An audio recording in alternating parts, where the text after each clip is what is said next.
서리아담을 찾아주셔서 감사합니다. 항상 건강하시고 좋은 일만 가득하시길 기원할게요. 지금 구독하시고 바로 오늘 야담 들어보시죠. 옛날의 적 깊은 산골짜기에 자리한 작은 마을에 우직이라는 이름의 총각이 살고 있었습니다. 그의 이름은 어리석을 정도로 정직하다는 뜻이었는데 과연 그는 이름처럼 어수룩할 정도로 성실하고 정직한 사내였지요. 동이 트기도 전에 일어나 밭으로 나가고 해가 저물어 별이 뜰 때까지 묵묵히 땀을 흘리는 것이 그의 하루였습니다. 게으름 한번 피우는 법이 없었고 남의 것을 탐하는 법도 없었지요. 하지만 하늘은 어찌 이리도 무심한지 그의 성실함은 좀처럼 보상받지 못했습니다. 그가 애써 심은 곡식은 이상하게도 싹이 트지 않거나 자라다가도 병들어 죽기 일쑤였습니다. 어쩌다 수확을 해도 그 양은 늘 남들의 절반에도 미치지 못했지요. 그의 불운의 상징은 바로 밭 한가운데 우두커니 서 있는 배나무 한 그루였습니다. 그가 10살 때 아버지가 심어주신 나무로 벌써 10년이라는 세월이 흘렀지만 그 나무는 단 한 번도 열매는커녕 하얀 꽃잎 하나 피워낸 적이 없었습니다. 마을 사람들은 처음에는 그의 성실함을 칭찬했지만 해가 갈수록 그의 지독한 불운을 조롱하고 비웃기 시작했습니다. 특히 마을에서 가장 목소리가 크고 타산적인 촌장은 우직을 볼 때마다 혀를 차며 놀려댔습니다. 이복의 우직이 올해도 그 배나무는 감감무소식인가? 쯧쯧 자네 팔자나 그 나무 팔자나 참으로 기구하구먼. 아무리 땀을 흘리면 무엇하나 하늘이 버린 놈인 것을. 촌장의 말에 주변에 있던 사람들도 덩달아 낄낄거리며 웃었습니다. 저러다 나무보다 자네가 먼저 늙어 죽겠네. 차라리 베어버리고 땔감으로나 쓰시게. 그들의 날카로운 말들은 비수가 되어 우직의 가슴에 박혔습니다. 그는 아무런 대꾸도 하지 못하고 그저 묵묵히 자신의 밭으로 향할 뿐이었습니다. 그날도 우직은 해가 질 때까지 밭을 갈았습니다. 땀이 비 오듯 흘러 등을 적셨지만 그는 손을 멈추지 않았지요. 일을 마치고 그는 10년 묵은 배나무 아래에 주저앉았습니다. 앙상하고 메마른 가지가 마치 자신의 처지를 보여주는 것 같아 가슴이 미어졌습니다. 그는 거친 손으로 나무의 몸통을 어루만지며 하늘을 향해 나지막이 물었습니다. 하늘님, 제가 대체 무슨 죄를 지었습니까? 남들보다 게으른 적도 악한 마음을 품은 적도 없는데 어찌하여 저에게만 이리도 박복한 운명을 주시는 것입니까? 제가 무엇을 잘못했는지 제발 알려주십시오. 그의 간절한 물음은 공허한 메아리가 되어 돌아올 뿐이었습니다. 그날 밤 우직은 뜬 눈으로 밤을 새웠습니다. 그리고는 동이 트자마자 보찜 하나를 꾸리기 시작했습니다. 그의 어머니가 얘야, 이 새벽에 어딜 가려고 그러느냐 하고 묻자 우직은 결연한 표정으로 대답했습니다. 어머니, 저는 하늘나라에 다녀와야겠습니다. 뭐라고? 하늘나라라니 그게 무슨 소리냐? 제 지독한 불운의 이유를 하늘에 계신 옥황상제님께 직접 여쭈어 보아야겠습니다. 이대로 평생을 땅만 치며 살 수는 없는 노릇입니다. 답을 얻기 전에는 결코 돌아오지 않겠습니다. 그것은 실로 어리석고 무모한 결심이었습니다. 하지만 그의 눈에는 더 이상 흔들림이 없었지요. 어머니는 아들의 황당한 말에 기가 막혔지만 한편으로는 그의 간절한 마음을 누구보다 잘 알기에 그저 눈물만 흘리며 주먹밥 몇 개를 싸줄 뿐이었습니다. 우직이 하늘나라로 떠난다는 소문은 금세 온 마을에 퍼졌습니다. 마을 사람들은 모두 그의 집 앞에 모여들어 그의 무모한 도전을 구경거리 삼아 비웃었습니다. 촌장은 배를 잡고 웃으며 소리쳤지요. 하하하, 저 미련한 놈 좀 보게. 하늘나라가 옆집 마실 가는 길인 줄 아나 보구나. 가다가 호랑이 밥이나 되지 않으면 다행일세. 사람들의 조롱과 비웃음 속에서 우직은 묵묵히 길을 나섰습니다. 그는 뒤도 돌아보지 않았습니다. 보찜 속에는 어머니가 싸주신 주먹밥 몇 개와 갈아입을 옷 한 벌이 전부였습니다. 하지만 그의 마음속에는 반드시 답을 얻고야 말겠다는 굳건한 의지가 담겨 있었지요. 여정은 시작부터 험난했습니다. 하늘나라로 가는 길을 아는 사람은 아무도 없었습니다. 그는 그저 세상에서 가장 높은 곳을 향해 막연히 걸어갈 뿐이었습니다. 그는 험한 산을 넘고 깊은 강을 건넜습니다. 낮에는 뜨거운 햇볕 아래 땀을 흘렸고 밤에는 차가운 이슬을 맞으며 웅크리고 잠이 들었지요. 주먹밥은 금세 동이 났고 그는 나무 열매와 풀뿌리로 허기를 채워야 했습니다. 튼튼했던 집시는 다 달아해졌고 그의 발은 온통 상처투성이가 되었습니다. 때로는 길을 잃고 며칠을 헤매기도 했고 굶주림과 피로에 지쳐 쓰러지기도 했습니다. 하지만 그는 결코 포기하지 않았습니다. 쓰러지면 다시 일어나고 길이 없으면 길을 만들며 한 걸음 한 걸음 묵묵히 나아갔습니다. 그의 어리석도록 정직한 발걸음은 그렇게 누구도 가보지 못한 미지의 길을 향해 이어지고 있었습니다. 얼마나 걸었을까요? 계절이 두어 번은 바뀐 듯 했습니다. 우직의 얼굴은 햇볕과 비바람에 거칠어졌고 그의 옷은 누더기가 되었지만 그의 눈빛만은 처음 길을 나설 때보다 더욱 단단하고 깊어져 있었지요. 그러던 어느 날 그의 앞길에 거대한 강이 나타났습니다. 강의 폭은 너무나도 넓어 끝이 보이지 않았고 물살은 집채만 한 바위도 휩쓸어 버릴 듯 거세게 흐르고 있었습니다. 배 한 척 없이 이 강을 건너는 것은 불가능해 보였습니다. 우직이 강가에 앉아 만여고 있을 때였습니다. 갑자기 강물이 요동치더니 물속에서 거대한 머리 하나가 쑥 솟아올랐습니다. 그것은 집채만한 이묵이었습니다. 은빛 비늘은 햇빛을 받아 눈부시게 빛났고 머리에는 작은 뿔이 돋아 있었으며 길게 찢어진 눈에서는 신비로운 빛이 뿜어져 나왔지요. 우직은 너무 놀라 숨을 멈췄습니다. 이무기는 그런 우직을 내려다보며 동굴 속에서 울리는 듯한 굵은 목소리로 말했습니다. 내 이놈 작은 인간아, 감히 어느 안전이라고 이 강을 건너려 하느냐. 당장 돌아가지 않으면 내 놈을 한 입에 삼켜버릴 것이다. 이무기의 위협에도 우직은 두려워하지 않았습니다. 그는 자리에서 일어나 이무기를 향해 공손히 허리를 숙이며 말했습니다. 저는 하늘나라에 계신 옥황상제님을 뵈러 가는 길입니다. 저의 기구한 운명의 이유를 여쭙기 위함이니 부디 길을 비켜주십시오. 옥황상제라는 말에 이무기의 눈빛이 순간 흔들렸습니다. 그의 목소리에서 위협적인 기세가 사라지고 대신 깊은 한과 간절함이 묻어나왔지요. 네가 정말 옥황상제님을 뵈러 가는 길이더냐?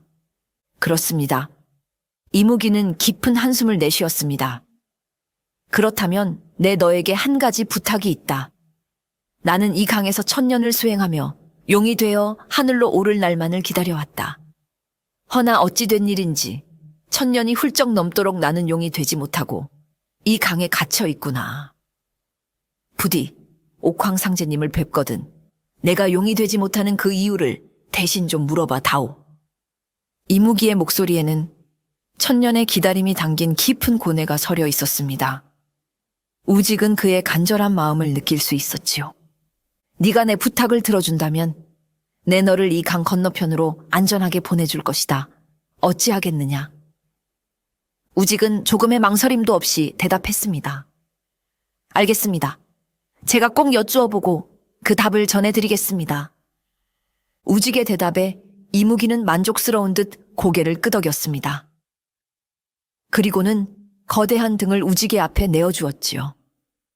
우직은 이무기의 등에 올라탔고 이무기는 거친 물살을 가르며 순식간에 우직을 강 건너편으로 데려다 주었습니다. 이무기의 도움으로 강을 건넌 우직은 다시 끝없이 이어진 산길을 걷기 시작했습니다. 며칠을 걷다가 그는 그만 짙은 안개 속에서 길을 잃고 말았습니다. 사방이 분간되지 않는 낯선 숲속을 헤매던 그는 배고픔과 피로에 지쳐 거의 쓰러지기 직전이었지요. 바로 그때 안개 너머로 희미한 불빛이 보였습니다. 우직은 마지막 힘을 다해 불빛을 향해 걸어갔습니다. 안개가 걷히자 그의 눈앞에는 깊은 산속이라고는 믿기지 않을 만큼 거대한 기와집 한 채가 나타났습니다. 그는 조심스럽게 대문을 두드렸습니다. 잠시 후 문이 열리고 백발이 성성한 한 노인이 촛불을 들고 나타났습니다. 그는 평생을 글만 읽어온 학자처럼 보였지만 그의 얼굴에는 깊은 수심이 가득했지요. 우직은 노인에게 하룻밤만 묵어갈 수 있기를 간청했습니다. 노인은 우직의 남루한 행색을 보았지만 그 눈빛이 맑고 정직한 것을 보고는 조용히 안으로 들였습니다. 노인의 집은 온통 책으로 가득 차 있었습니다. 사방의 벽이 천장까지 닿는 책장으로 되어 있었고 그 안에는 온갖 종류의 서책들이 빼곡하게 꽂혀 있었지요. 우직은 난생 처음 보는 광경에 입을 다물지 못했습니다. 노인은 우직에게 따뜻한 죽 한 그릇을 내어주며 자신의 신세를 한탄하기 시작했습니다. 나는 평생을 이 산속에 칩거하며 세상의 모든 학문을 탐구하였네. 천문, 지리, 의학, 역사. 내가 통달하지 못한 학문이 없을 정도이지. 허나 이상하게도 과거 시험만 보면 번번이 낙방하고 마네. 내 지식이 정녕 부족한 것이란 말인가.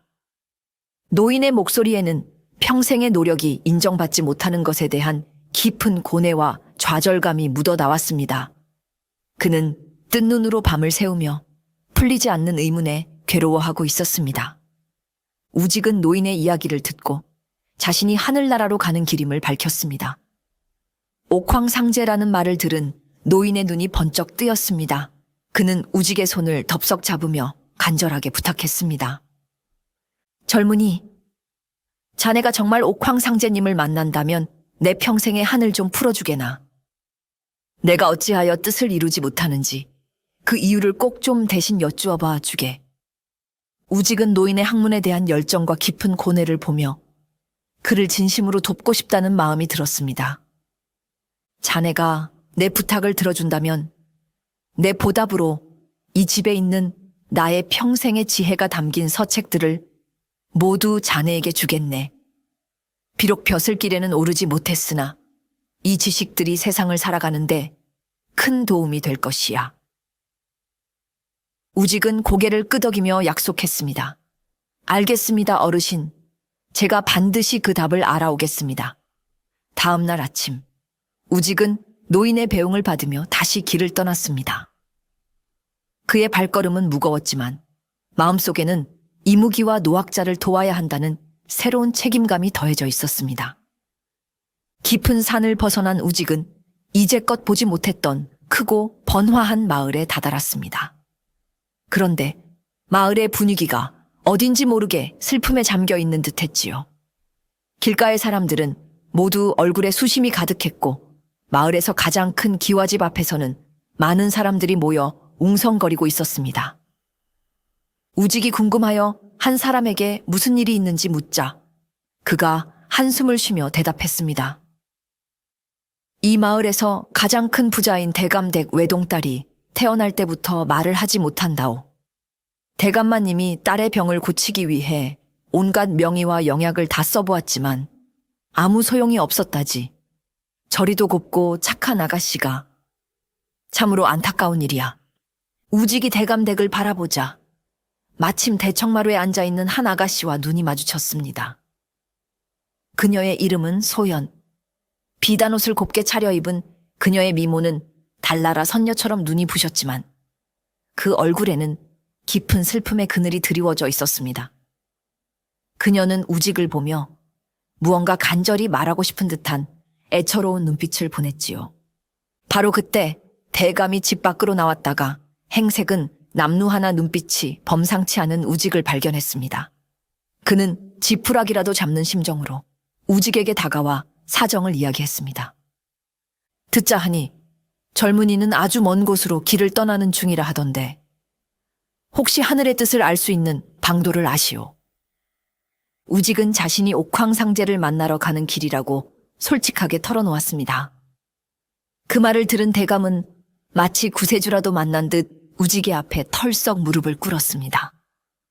젊은이, 부디 내 딸을 살려주시오. 옥황상제님을 뵙거든 내 딸이 말을 하지 못하는 이유와 그 병을 고칠 방도를 꼭 좀 여쭈어 봐 주시오. 대감은 눈물을 흘리며 애원했습니다.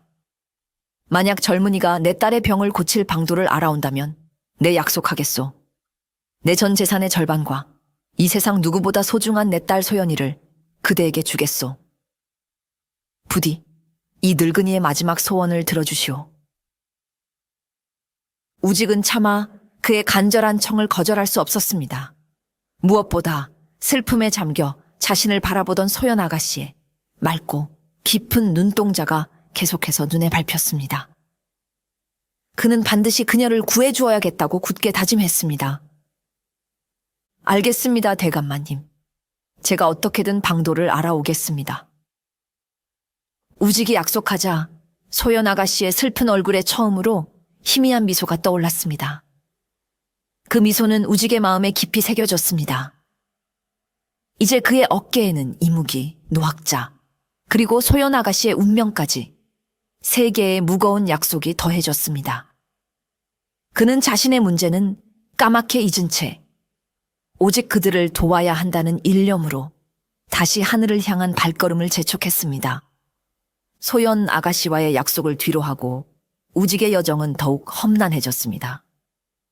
그는 이제 자신의 문제가 아닌 다른 이들의 간절한 소망을 짊어지고 걷고 있었습니다. 그 책임감은 그의 발걸음을 무겁게 짓눌렀지만 동시에 결코 주저앉을 수 없게 만드는 강한 힘이 되어주었지요.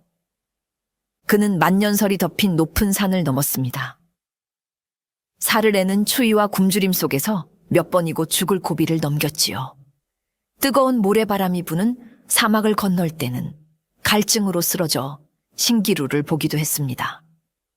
그의 몸은 점점 쇠약해졌지만 그의 정신은 오히려 더욱 맑고 단단해져 갔습니다. 그렇게 얼마나 더 걸었을까요? 계절이 셀 수 없이 바뀌고 그의 얼굴에는 깊은 주름이 새겨졌을 때 그는 마침내 세상의 끝이라고 불리는 거대한 절벽 앞에 다다랐습니다. 그리고 그 절벽 너머로 믿을 수 없는 광경이 펼쳐져 있었습니다. 하늘과 땅이 맞닿은 그곳에 끝이 보이지 않는 거대한 구름 계단이 하늘나라를 향해 웅장하게 뻗어 있었습니다. 햇빛을 받아 오색으로 빛나는 계단은 신비롭고 성스러운 기운을 뿜어내고 있었지요. 우직은 자신이 마침내 목적지에 도착했음을 직감했습니다. 하지만 그것은 끝이 아닌 마지막 시련의 시작이었습니다. 구름 계단은 보기에는 아름다웠지만 한 걸음 한 걸음 내디딜 때마다 천근만근의 무게가 온몸을 짓눌렀습니다. 마치 하늘의 위엄이 미천한 인간의 접근을 허락하지 않으려는 듯 했습니다. 우직은 숨을 헐떡이며 땀을 비 오듯 흘리며 계단을 오르기 시작했습니다. 오르면 오를수록 공기는 희박해졌고 다리는 납덩이처럼 무거워졌습니다. 그는 몇 번이고 주저앉고 싶었지만 그때마다 자신을 기다리는 세 사람의 간절한 얼굴을 떠올렸습니다. 용이 되지 못한 이무기의 천년의 한, 평생의 노력이 좌절된 노학자의 고뇌, 그리고 말을 잃은 소연 아가씨의 슬픈 눈동자. 내가 여기서 포기하면 그들의 고통은 영원히 계속될 것이다. 그는 이를 악물고 다시 일어서서 한 걸음 한 걸음 위를 향해 나아갔습니다. 그의 성실하고 우직한 발걸음은 그렇게 하늘의 마지막 시험을 통과하고 있었습니다. 마침내 마지막 계단을 밟고 올라섰을 때 그의 눈앞에는 황금빛 구름으로 둘러싸인 눈부시게 아름다운 하늘나라의 궁궐이 그 웅장한 모습을 드러냈습니다. 하늘나라의 궁궐은 인간 세상의 그 어떤 건축물과도 비교할 수 없을 만큼 웅장하고 아름다웠습니다. 황금 기둥과 옥으로 만든 대들보, 그리고 영롱한 빛을 내는 보석으로 치장된 궁궐은 그 자체로 신성한 기운을 뿜어내고 있었지요. 우직은 선녀들의 안내를 받아 옥황상제가 계신 가장 큰 옥좌 앞으로 나아갔습니다. 옥좌에 앉아있는 옥황상제는 희고 긴 수염을 늘어뜨린 채 인자하면서도 위엄 있는 모습으로 우직을 내려다보고 있었습니다. 그의 깊은 눈은 세상의 모든 이치를 꿰뚫어 보는 듯한 지혜로 가득 차 있었지요. 우직은 엎드려 큰 절을 올리고 자신이 머나먼 인간 세상에서 이곳까지 찾아온 연유를 아뢰었습니다. 자신의 지독한 불은 10년째 꽃도 피우지 않는 배나무에 대한 이야기부터 시작해서 길에서 만난 이무기와 노학자, 그리고 소연 아가씨의 안타까운 사연까지 그는 하나도 빠짐없이 솔직하게 털어놓았습니다. 옥황상제는 우직의 이야기를 묵묵히 들었습니다. 그의 이야기가 끝나자 옥황상제는 만족스러운 듯 고개를 끄덕이며 위엄 있는 목소리로 말했습니다. 미천한 인간의 몸으로 이 험난한 길을 거쳐 하늘나라까지 당도한 너의 정성이 참으로 가상하구나. 너의 그 우직함과 성실함은 하늘이 높이 살만하다. 우직의 얼굴에 희망의 빛이 떠올랐습니다. 하지만 옥황상제의 말은 거기서 그치지 않았습니다. 허나 하늘의 비밀은 함부로 누설할 수 없는 법. 인간 세상의 모든 일에는 저마다의 이치와 운명이 있는 것이니 내가 너에게 모든 것을 알려줄 수는 없다. 내가 너에게 특별한 자비를 베풀어 단 3번의 질문만을 허락하겠다. 그러니 신중하게 생각하여 가장 중요한 것부터 물어보도록 하여라. 단 3번의 질문. 우직의 머릿속이 복잡해졌습니다. 자신에게 주어진 질문의 기회는 오직 3번뿐. 그는 자신의 문제와 길에서 만난 3사람의 문제를 합쳐 총 4가지의 궁금증을 가지고 있었습니다. 그중 하나는 반드시 포기해야만 하는 상황이었습니다. 우직은 잠시 눈을 감고 깊은 고민에 빠졌습니다. 자신의 평생의 한이 걸린 배나무 문제, 1000년을 기다린 이무기의 간절함, 평생을 바친 노학자의 고뇌, 그리고 한 아가씨의 슬픈 운명. 그는 이 4가지 질문의 무게를 마음속 저울에 올려놓고 어떤 것을 내려놓아야 할지 신중하게 생각하기 시작했습니다. 그의 선택에 내 존재의 운명이 달려 있었습니다. 우직의 머릿속은 거대한 폭풍이 몰아치는 듯 했습니다. 단 3번의 기회. 그는 당연히 가장 먼저 자신의 문제에 대해 물어야 한다고 생각했습니다. 10년 넘게 자신을 괴롭혀온 이 지독한 불운의 근원, 꽃도 피우지 않는 저주받은 배나무. 이 문제만 해결된다면 자신도 남들처럼 평범한 행복을 누리며 살아갈 수 있을 터였습니다. 그는 입을 열어 자신의 배나무에 대해 물으려 했습니다. 하지만 입을 때려던 바로 그 순간 그의 뇌리의 길 위에서 만났던 3사람의 간절한 얼굴이 스쳐 지나갔습니다. 1000년의 기다림에 지쳐 슬픈 눈으로 자신을 바라보던 거대한 이무기, 평생의 노력이 물거품이 될 위기 속에서 신락 같은 희망을 붙잡으려던 노학자의 주름진 얼굴, 그리고 말 못하는 슬픔을 맑은 눈동자에 담은 채 애처롭게 미소 짓던 소현 아가씨. 그들의 고통과 간절함이 파도처럼 그의 마음속으로 밀려 들어왔습니다. 그들에 비하면 자신의 불운은 어쩌면 사소한 것일지도 모른다는 생각이 들었습니다. 자신은 비록 가난하고 불운했지만 건강한 몸과 마음을 가지고 있었습니다. 하지만 그들은 자신들의 힘만으로는 도저히 벗어날 수 없는 깊은 고통의 늪에 빠져 있었습니다. 우직은 짧은 순간 깊은 갈등에 휩싸였습니다. 자신의 행복을 택할 것인가, 아니면 타인의 고통을 먼저 돌아볼 것인가. 그의 순박하고 정직한 마음은 망설임 없이 후자를 선택했습니다. 그는 자신의 이기적인 질문을 조용히 마음속에서 지워버렸습니다. 그리고는 고개를 들어 옥황상제를 향해 맑고 흔들림 없는 목소리로 첫 번째 질문을 던졌습니다. 옥황상제님, 부디 자비를 베푸시어 제가 길에서 만난 한 아가씨의 고통을 덜어주십시오. 그녀는 어찌하여 태어날 때부터 말을 하지 못하며 그녀의 병을 고칠 방도는 무엇이옵니까? 자신의 평생 수권을 뒤로 한 채 다른 이의 아픔을 먼저 묻는 우직의 모습을 옥황상제는 깊고 지혜로운 눈으로 말없이 지켜보고 있었습니다. 우직의 이타적인 첫 번째 질문에 옥황상제의 위엄 있는 얼굴에 희미한 미소가 떠올랐습니다. 그는 만족스러운 듯 고개를 끄덕이며 신비로운 목소리로 대답했습니다. 그 아이는 병이 든 것이 아니다. 다만 자신의 운명의 짝을 만나지 못하여 세상과 나눌 말이 없었을 뿐. 운명의 짝을 만나 진실한 마음을 나누는 순간 굳게 닫혔던 그녀의 입은 저절로 열리게 될 것이다. 옥황상제의 대답은 마치 시와도 같아 아리송했지만 우직은 그 안에 담긴 깊은 뜻을 마음에 새겼습니다. 그는 소연 아가씨를 구할 수 있다는 희망에 자신도 모르게 기쁜 마음이 들었지요.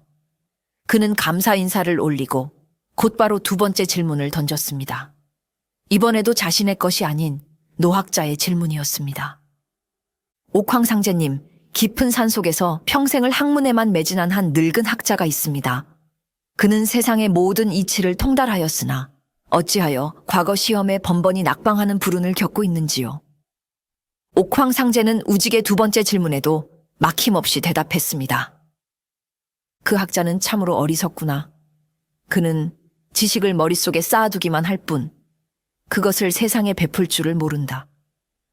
우물에 고인 물이 썩듯이 나누지 않는 지혜는 그 빛을 잃고 스스로를 가두는 감옥이 될 뿐이다. 그가 자신의 지식을 자신보다 낮은 이들을 가르치고 널리 이롭게 하는 데 쓴다면 막혔던 지혜의 샘이 터져 스스로 큰 뜻을 이루게 될 것이다. 지식은 나눌 때 비로소 완성되는 법이니라. 우직은 또 한 번 큰 깨달음을 얻었습니다. 그는 엎드려 감사하며 이제 마지막 남은 한 번의 기회를 사용하기로 했습니다. 그의 마음속에는 자신의 배나무에 대한 미련이 아주 조금 남아 있었지만 그는 망설이지 않고 이무기와의 약속을 지키기로 했습니다. 옥황상제님, 이것이 저의 마지막 질문이옵니다.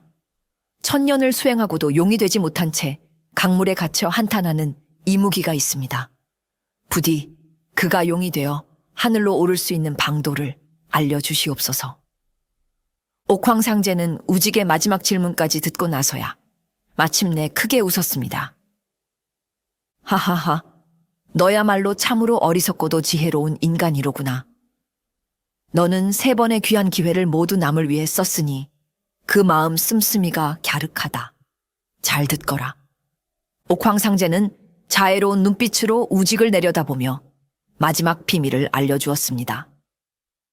그 뱀이 용이 되지 못하는 이유는 그의 입속에 있다.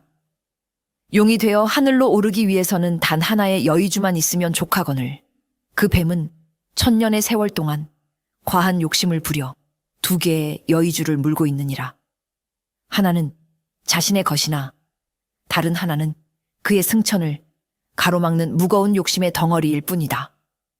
그 욕심을 버리고 마땅히 주어야 할 이에게 여의주를 건네준다면 그의 몸은 가벼워져 즉시 용이 되어 하늘로 오를 수 있을 것이다.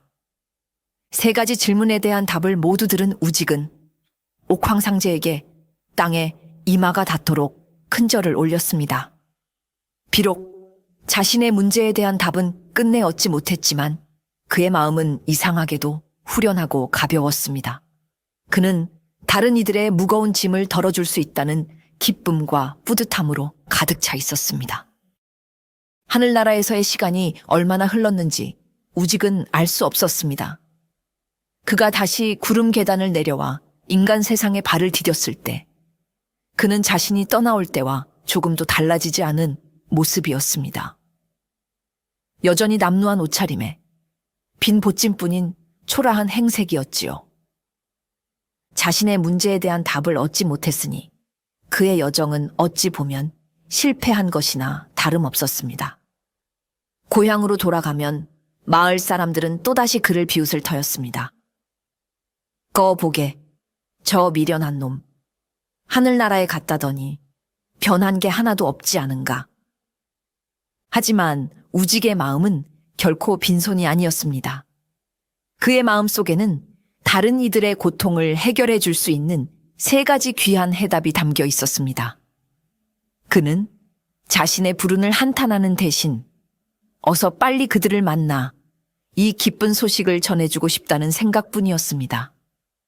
그의 발걸음은 집으로 향하는 길이 아닌 그가 지나왔던 길을 되짚어 약속을 지키기 위한 새로운 여정을 향하고 있었습니다. 그의 마음은 그 어느 때보다도 가득 차고 따뜻했습니다. 우직이 가장 먼저 찾아간 곳은 소연 아가씨가 있는 대감 댁이었습니다. 그가 마을에 들어서자 사람들은 그의 초라한 모습을 보고 수군거렸지만 그는 아랑곳하지 않고 대감의 집으로 향했습니다. 대감은 쇠약해진 모습으로 그를 맞이했습니다. 그는 우직이 빈손으로 돌아온 것을 보고 처음에는 실망한 기색이 역력했지요.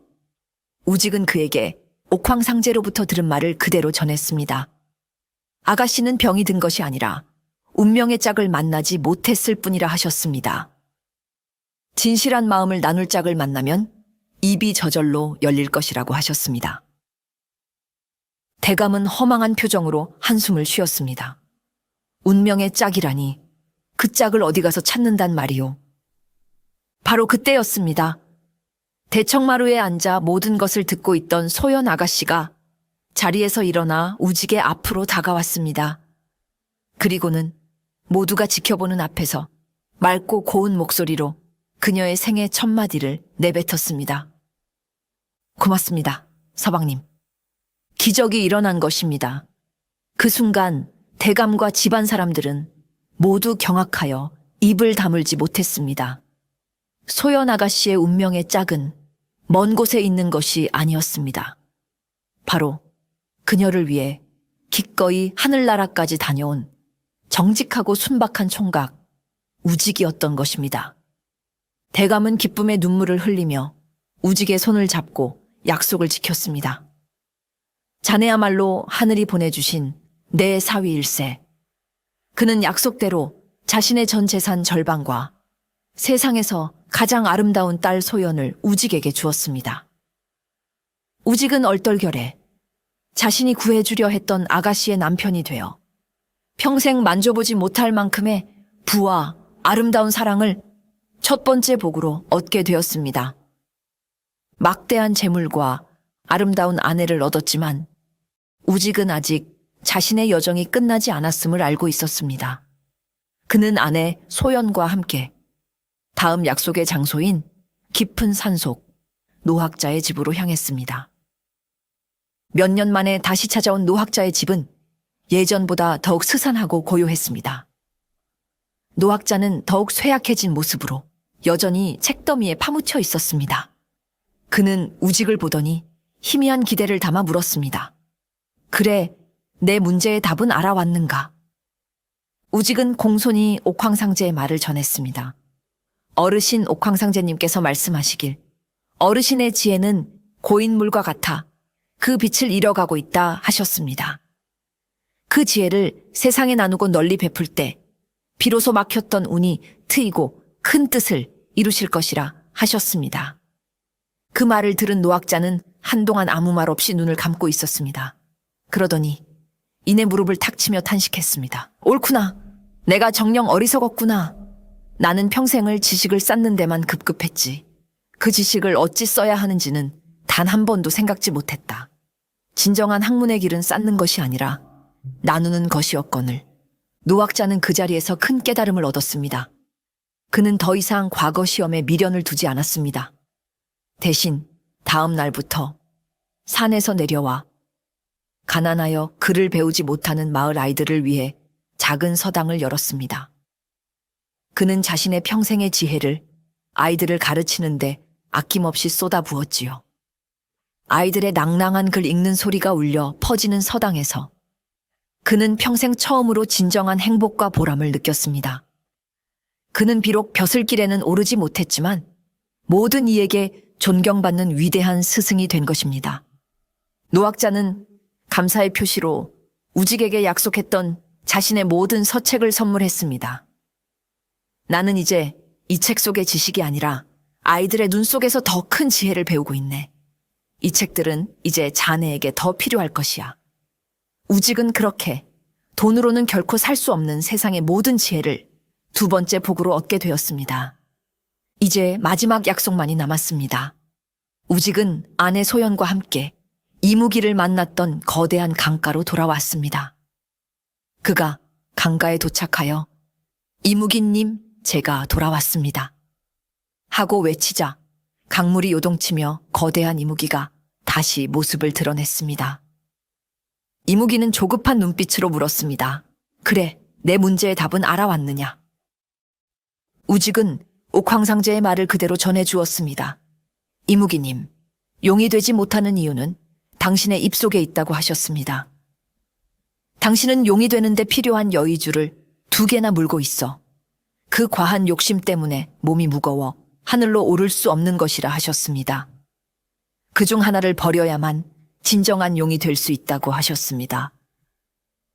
그 말을 들은 이무기는 충격에 휩싸였습니다. 내 욕심 때문에. 그는 1000년 동안 자신이 용이 되지 못한 이유가 바로 자신의 과한 욕심 때문이었다는 사실에 깊이 참회했습니다. 이무기는 잠시 고뇌하더니 이내 결심한 듯 입을 크게 벌렸습니다. 그러자 그의 입속에서 영롱한 빛을 내는 2개의 여의주가 나타났지요. 그는 그중 하나를 혀로 밀어내어 우직의 발 앞에 조심스럽게 내려놓았습니다. 젊은이, 그대의 말이 옳았다. 이 과한 욕심 때문에 내가 1000년이라는 헛된 세월을 보냈다. 이 여의주는 나에게 합당치 않은 물건이니 그대가 가져라. 그대는 나에게 깨달음을 주었으니 이 여의주의 주인이 될 자격이 충분하다. 이무기가 욕심의 여의주를 토해내는 순간 놀라운 일이 벌어졌습니다. 그의 몸에서 눈부신 빛이 뿜어져 나오기 시작했고 머리에는 위험 있는 뿔이 돋아났으며 등에는 거대한 날개가 펼쳐졌습니다. 그는 마침내 진정한 용으로 변한 것입니다. 용은 우직에게 고맙다는 듯 고개를 한번 숙이고는 힘찬 날갯짓과 함께 하늘로 웅장하게 솟아올라갔습니다. 우직은 용이 사라진 하늘을 한참이나 바라보았습니다. 그리고 자신의 발치에 놓인 신비로운 빛을 내는 여의주를 집어들었지요. 원하는 것은 무엇이든 이룰 수 있다는 전설의 보물. 우직은 그렇게 세상을 얻을 수 있는 힘을 3번째 복으로 얻게 되었습니다. 몇 년 만에 고향으로 돌아오는 우직의 모습은 처음 길을 떠날 때와는 완전히 달라져 있었습니다. 초라한 누더기 옷 대신 그는 값비싼 비단 옷을 입고 있었고 그의 곁에는 하늘에서 내려온 선녀처럼 아름다운 아내 소연이 함께하고 있었지요. 그들의 뒤로는 막대한 재물이 실린 수레가 길게 줄을 잇고 있었습니다.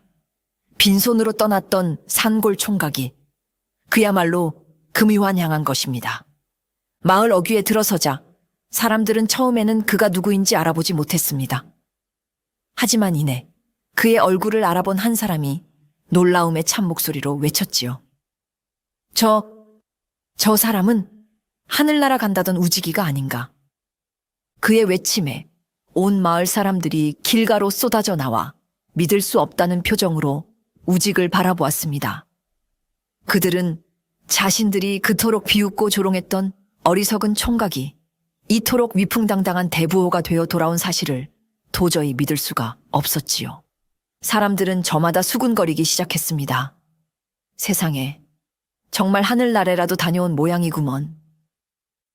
저 옆에 있는 아씨는 또 누군가? 저리도 고울 수가. 저 뒤에 따라오는 재물들 좀 보게. 우리 마을 땅을 전부 사고도 남겠네. 그들의 눈에는 더 이상 조롱이 아닌 경외와 시기심이 가득했습니다. 우직은 자신을 둘러싼 사람들을 향해 그저 맑고 평온한 미소를 지어 보일 뿐이었습니다. 그는 더 이상 사람들의 시선에 얽매이지 않았습니다. 긴 여정을 통해 그는 자기 자신에 대한 굳건한 믿음과 내면의 평화를 얻었기 때문입니다. 그의 달라진 위상은 외적인 부와 명예뿐만이 아닌 내면의 성장에서 비롯된 것이었습니다. 우직이 돌아왔다는 소식을 듣고 가장 먼저 한 걸음에 달려온 사람은 바로 마을 촌장이었습니다. 그는 예전의 오만한 태도는 온데간데 없이 허리를 굽신거리며 우직의 앞에 나타나 아첨을 떨기 시작했지요. 아이고, 우직나리. 이렇게 금의환 향하실 줄 이 사람의 미련한 눈으로는 미처 알아보지 못했습니다. 부디 저의 무례를 용서하여 주십시오. 촌장은 자신의 손바닥을 비비며 뻔뻔스러운 미소를 지었습니다.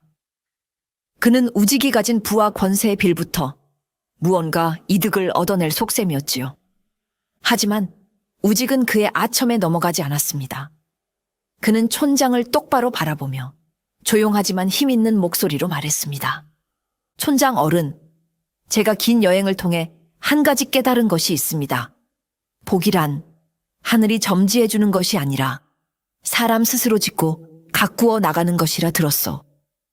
그의 말에 촌장의 얼굴이 순간 굳어졌습니다. 우직은 말을 이었습니다. 남의 노력을 비웃고 어려운 일을 돕지 않는 마음으로는 결코 진정한 복을 얻을 수 없을 것입니다. 우직은 촌장에게 복수하거나 그를 벌하지 않았습니다. 그저 이 한마디의 가르침을 전했을 뿐이지요. 하지만 그 어떤 뺨을 때리는 것보다 이 조용한 가르침이 촌장에게는 더 큰 굴욕과 부끄러움을 안겨주었습니다. 그는 아무 대꾸도 하지 못하고 붉어진 얼굴로 슬금슬금 뒷걸음질 쳐 사라졌습니다. 우직은 자신을 조롱했던 마을 사람들에게도 복수하지 않았습니다. 대신 그는 자신의 부를 마을 전체를 위해 사용하기 시작했습니다. 그는 낡은 다리를 새로 놓고 가난한 이들을 위해 곳간을 열었으며 아이들이 공부할 서당을 지었습니다. 사람들은 그의 너그러운 마음에 깊이 감동했고 이제는 그를 진심으로 존경하고 따르기 시작했습니다. 통쾌한 역전은 상대를 짓밟는 것이 아니라 더 큰 덕으로 품어 안는 것임을 우직은 몸소 보여주고 있었습니다. 마을의 대소사를 정리한 후 우직은 아내 소연과 함께 자신의 옛집으로 향했습니다. 그리고 마침내 그의 평생의 한이었던 10년 묵은 배나무 앞에 섰습니다. 나무는 여전히 앙상하고 메마른 모습으로 그 어떤 생명의 기운도 느껴지지 않았지요. 우직은 자신의 불운했던 과거를 마주하듯 나무 앞에 조용히 섰습니다. 그는 더 이상 하늘을 원망하지 않았습니다. 그는 이제 모든 것의 답이 자기 자신 안에 있다는 것을 어렴풋이 깨닫고 있었기 때문입니다. 그는 부드러운 손길로 거칠고 메마른 나무의 몸통을 가만히 어루만졌습니다. 마치 오랜 시간 고생한 오랜 친구를 위로하듯이 말입니다. 그동안 너도 참 고생이 많았구나. 바로 그 순간 놀라운 기적이 일어났습니다. 우직의 따뜻한 손길이 닿자 죽은 듯이 보이던 나무의 가지 끝에서 파릇파릇한 새싹이 돋아나기 시작했습니다. 그리고 그 새싹들은 눈 깜짝할 사이에 자라나 하얀 눈송이 같은 백꽃을 활짝 피워냈습니다. 10년 동안 단 한 번도 피지 않았던 꽃이었습니다. 눈부시게 아름다운 백꽃의 향기가 사방에 진동했고 벌과 나비들이 춤을 추며 날아들었습니다. 기적은 거기서 그치지 않았습니다.